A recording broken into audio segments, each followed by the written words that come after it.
90% काम हम 98% काम हम पूरा कर चुके हैं सर। 2590 हमारी टोटल योजनाएं बननी थी, जिसके अगेंस्ट 2575 हमने पूरी कर ली है। 15 योजनाएं केवल शेष बची हैं सर। ये इसमें थोड़ा सा जैसे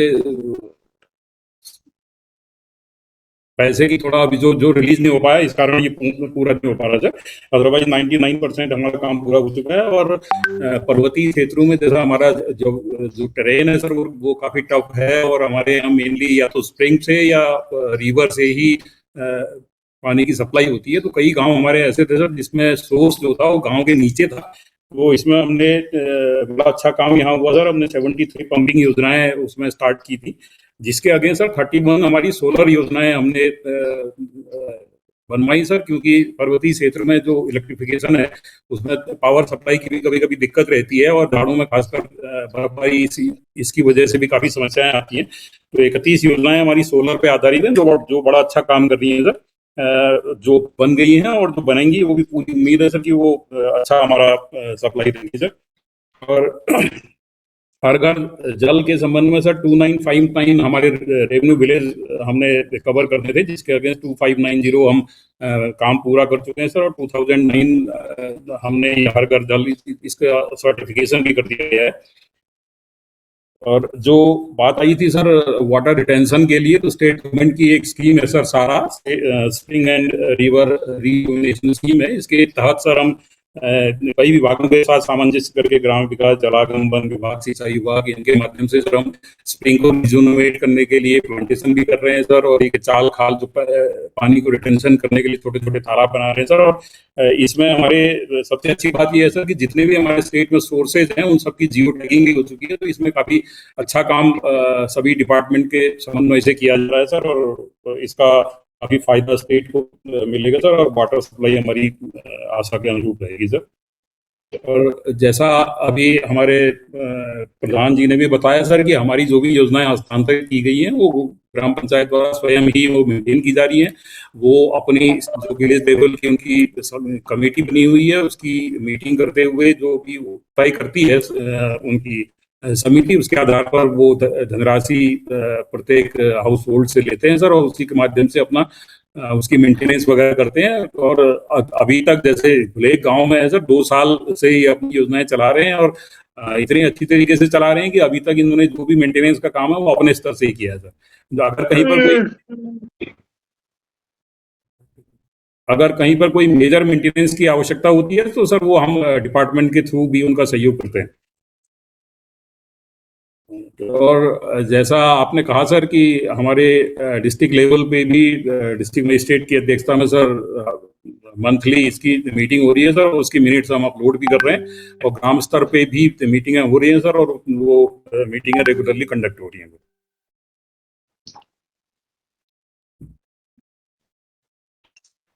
okay, thank you CDO Pauri Garhwal. Now I request MD SWSM Uttarakhand. Good morning, sir. Rohit this side, sir. Sir, like most of our issues are now getting resolved, sir. One of the technical issue is coming in the financial reconciliation. So my team is right now visiting your office today only. So they would get it resolved. And we are right now uploading all the data of financial reconciliation from scratch itself for all the 4,000 schemes on which we are supposed to get the money. As far as our policy is concerned of O&M policy, sir, finance department is keeping a meeting on this 22nd. Hopefully by after that we would be able to get it resolved by like whenever the next cabinet happens. Okay, thank you, Rohit.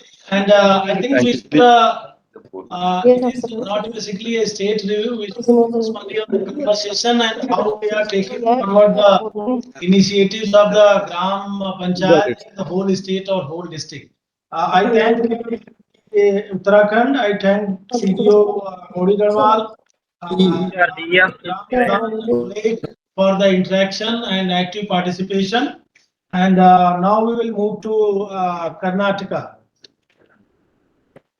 So Karnataka, we have district Chitradurga, and the Gram Panchayat is Inaihalli, and this Gram Panchayat is having 10 habitations, and they all are basically provided with a functional household tap connection. All the households, 235 households, and from the side, APS Sri Renu Kumar ji will be interacting with the Gram Panchayat in Kannada language. So over to Renu Kumar ji.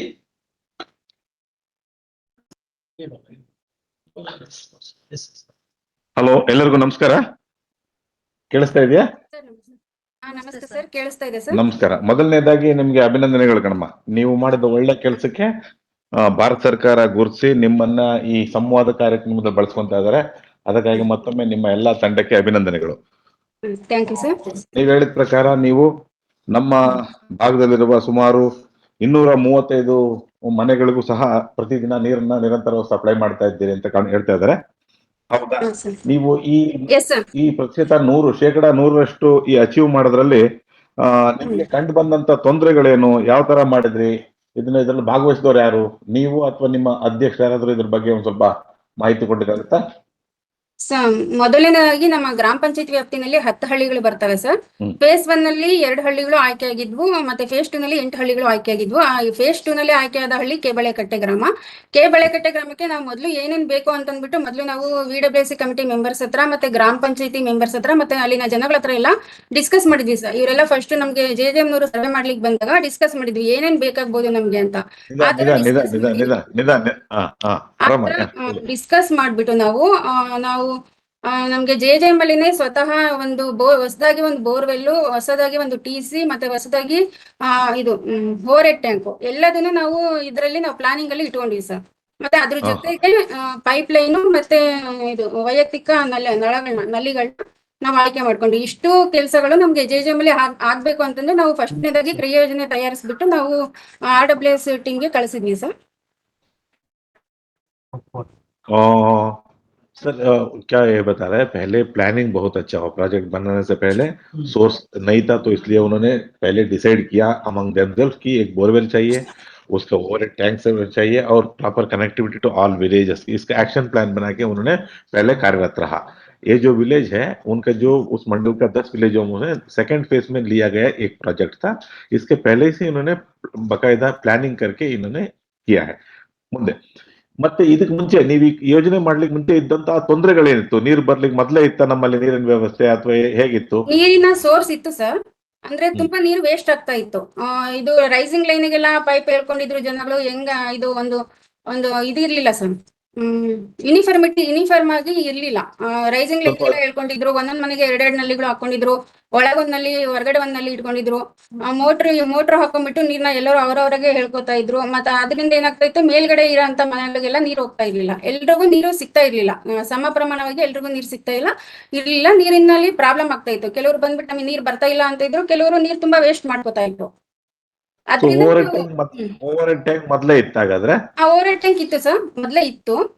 Pipe ಲೈನ್ಗೆಲ್ಲ rising line ಎಲ್ಲ ಹೇಳ್ಕೊಂಡಿದ್ರಿಂದ ನಾವೇನ್ ಮಾಡಿದ್ವಿ, separate overhead tank, separate pipe line ಅಂತ ಮಾಡ್ಕೊಂಡ್ವಿ sir.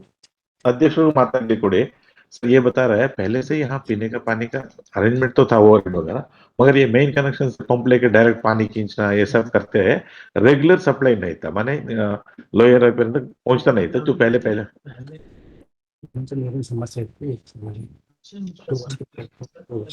So ನಿಮ್ ಅಧ್ಯಕ್ಷರು ಮಾತನಾಡಲಿ. Madam, ಈಗ ಹಳೆದು ಮತ್ತೆ ಹೊಸದು 2 ಕನ್ವರ್ಜೆನ್ಸ್ ಪಾಯಿಂಟ್ ಆಗಿದೆ. ಈಗ ಹೊಸ ಯೋಜನೆ ಎಲ್ಲ ನೀವೆಲ್ಲ ಆಕ್ಷನ್ ತಗೊಂಡಿದ್ದೀರಿ ಅಂತ ಹೇಳ್ತಿದ್ದೀರಿ. What is the one major change? ಮತ್ತೆ ನಿಮ್ಮಲ್ಲಿ ಈ ವ್ಯವಸ್ಥೆಯಿಂದ ಆದಂತ ಒಂದು ಬದಲಾವಣೆ ಏನು? ಈಗ ಎಲ್ಲ ಮನೆಗಳು ನೀರು ಸಿಗ್ತಾ ಇದೆಯಾ ಸರ್? ಈಗ ಎಲ್ಲ ಮನೆಗಳು ಕೂಡ ಎಲ್ಲಾ ಕಡೆಯಿಂದ ನೀರ್ ಸಿಗ್ತಾ ಇದೆ. ಮುಂಚೆ ಏನಾಗ್ತಿದೆ ನಮಗೆ ಪ್ರಾಬ್ಲಮ್ಸ್ ಅಂತ ಹೇಳಿದ್ರೆ, ಮುಂಚೆ ಇಷ್ಟೇ ಟೈಮ್ಗೆ ಇಷ್ಟೇ ನೀರ್ ಅಂತ ಬಿಡ್ತಾ ಇದ್ರು. 2 ಅವರ್ಸ್ ಆಗಿರ್ಬೋದು, 1 ಅವರ್ ಆಗಿರ್ಬೋದು. ಸೊ ಕೆಲ್ಸಕ್ಕೆ ಹೋಗ್ಬೇಕಂತ ಜನಗಳಿಗೆ ತುಂಬಾ ಪ್ರಾಬ್ಲಮ್ ಆಗ್ತಾ ಇತ್ತು. ಮತ್ತೆ ಸಂಜೆ ಮನೆಗೆ ಬಂದ್ಮೇಲೆ ನೀರ್ ಇರ್ತಾ ಇರ್ಲಿಲ್ಲ. ಈಗ ಏನಾಗ್ತಿದೆ ಅಂದ್ರೆ, ಸೊ ಈಗ ಬೇಕಾದಾಗ ನೀರ್ ಯೂಸ್ ಮಾಡ್ಕೊಂತಾರೆ, ಸೊ ಬೇಡದಿದ್ದಾಗ ನೀರನ್ನ ಆಫ್ ಮಾಡ್ಕೊಳ್ತಾರೆ. ಹಾಗಾಗಿ ಈಗ ಎಲ್ಲಾ ಜನಗಳಿಗೂ ತುಂಬಾ ಅನುಕೂಲ ಆಗಿದೆ ಸರ್. ಇದರಿಂದ ಟೈಮ್ ಸೇವ್ ಆಗ್ತಾ ಇದೆ. ಸೊ ನೀರಿನ ಟೆನ್ಷನ್ ಇಲ್ಲ. ಸೊ ಎಲ್ಲಾ ಮನೆಗಳು ಕೂಡ ನೀರ್ ತಲುಪ್ತಾ ಇದೆ ನೀಟಾಗಿ. ಓಕೆ. ಈ ವಾಟರ್ ವಿಲೇಜ್ ಮ್ಯಾನೇಜ್ಮೆಂಟ್ ಕಮಿಟಿ ಅವರು ಯಾರಾದ್ರೂ ಇದ್ರೆ ಹೇಳಿ, ಇಲ್ಲಿ ನಿಮ್ಮಲ್ಲಿ ಸರಿಯಾಗಿ ಸಪ್ಲೈ ಆಗ್ತಿಲ್ಲ, ಲೋ ಪ್ರೆಷರ್, ನಮ್ಮಲ್ಲಿ ಸ್ವಲ್ಪ ಜಾಸ್ತಿ ಬರುತ್ತೆ, ಕಡಿಮೆ, ಆ ತರ ಏನಾದ್ರು ಪ್ರಾಬ್ಲಮ್ಸ್ ಇದಾವ? ಸರ್ ಆ ತರದ್ದೇನು ಪ್ರಾಬ್ಲಮ್ಸ್ ಇಲ್ಲ. ಆನ್ಲೈನ್ ಇನ್ನೇನು ಇದು ನೀರ್ ಗಂಟೆಗಳು ಇರ್ತಾರಲ್ಲ, ಸೊ ಏನೇ ಸಮಸ್ಯೆ ಇದ್ರು ಕೂಡ ನೀರಿಂದು ಕೂಡ ಅಲ್ಲೇ ಬಗೆಹರಿಸ್ತಾರೆ. ಸೊ ಅಲ್ಲಿನೇ ನಮ್ಗೆ ಏನಾಗುತ್ತೆ, ಸಮಸ್ಯೆ ಬಗೆಹರಿದೋಗುತ್ತೆ ಸರ್. ನೀರಿನ sir, Jal Jeevan Mission scheme ಬಂದ್ಮೇಲೆ ನಮ್ಗೆ ತುಂಬಾ ಅನುಕೂಲ ಆಗಿದೆ ಸರ್ ಮುಂಚೆಗಿಂತ. Okay. ASHA worker ASHA worker ಇದ್ದಾರೆ ನಮ್ಮಲ್ಲಿ. ನಮಸ್ತೆ ಸರ್. ನಮಸ್ಕಾರಮ್ಮ. ಈಗ ನೀವು ಅಬ್ಸರ್ವ್ ಮಾಡಿದಾಗೆ ಈ ಒಳ್ಳೆ ಟೆಸ್ಟೆಡ್ ನೀರು ಅಂದ್ರೆ ಶುದ್ಧ ಕುಡಿಯುವ ನೀರು ಕೊಡ್ತಾ ಇರೋದ್ರಿಂದ ನಮ್ಮಲ್ಲಿ ಏನಾದ್ರು ಆರೋಗ್ಯ ಸಮಸ್ಯೆಗಳು, ಆರೋಗ್ಯ ಕಂಪ್ಲೇಂಟ್ಸ್ ಬರ್ತಾ ಇರಲ್ಲ, ಅದ್ರಲ್ಲಿ ಏನೋ ಹೆಚ್ಚು ಕಡಿಮೆ, ಜಾಸ್ತಿ ಕಡಿಮೆ ಆಗಿರೋದೇನೋ ಕಂಡು ಬಂದೇನಮ್ಮ? ಸರ್ ಆ ತರ ಏನು ಪ್ರಾಬ್ಲಮ್ ಇಲ್ಲ, ಈಗೆಲ್ಲ ತುಂಬಾ ಚೆನ್ನಾಗಿದೆ ಸರ್ ನೀರಿಂದ.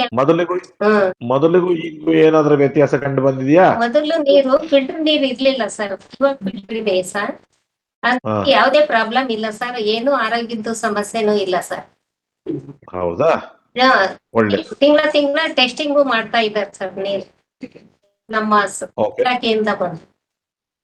ಎಷ್ಟು ಫ್ರೀಕ್ವೆಂಟ್ ಆಗಿ ಮಾಡ್ತೀರಿ ವಾಟರ್ ಟೆಸ್ಟಿಂಗ್? ನೀರ್ನ ಎಷ್ಟು ದಿವಸಕ್ಕೆ ಒಂದ್ಸರಿ ಮಾಡ್ತಾ ಇದ್ದಾರೆ ಎವ್ರಿ ಮಂತ್ಲಿ ಒನ್ಸ್. ಓಕೆ. ಈ ಆಪರೇಷನ್ ಮೇಂಟೆನೆನ್ಸ್ ಚಾರ್ಜಸ್ ನೀವೇನಾದ್ರು ಚಾರ್ಜಸ್ ಏನಾದ್ರು ಮಾಡ್ತೀರಾ ನಮ್ಮ ನೀರಿನವ್ರಿಗೆ? ತಿಂಗಳಿಗೆ 70 ರೂಪಾಯಿದಂಗೆ. ಅಧ್ಯಕ್ಷ ಹೇಳಿ ಸ್ವಲ್ಪ. ಸರ್ ತಿಂಗಳಿಗೆ 70 ರೂಪಾಯಿದಂಗೆ ಚಾರ್ಜಸ್ ಮಾಡ್ತಾ ಇದೀವಿ. ಸೊ ತಿಂಗಳಿಗೆ ಪ್ರತಿ ತಿಂಗಳು ಕಟ್ಟಕ್ ಆಗದಿರೋದ್ರಿಂದ ನಾವು ಪ್ರತಿ ವರ್ಷ ಅವ್ರ ಹತ್ರ ಏನ್ ಮಾಡ್ತಿದೀವಿ ಅಂದ್ರೆ 840 ರೂಪಾಯಿದಂಗೆ ಚಾರ್ಜಸ್ ಇಸ್ಕೊಳ್ತಾ ಇದೀವಿ ಸರ್ ಪಂಚಾಯತಿಗೆ.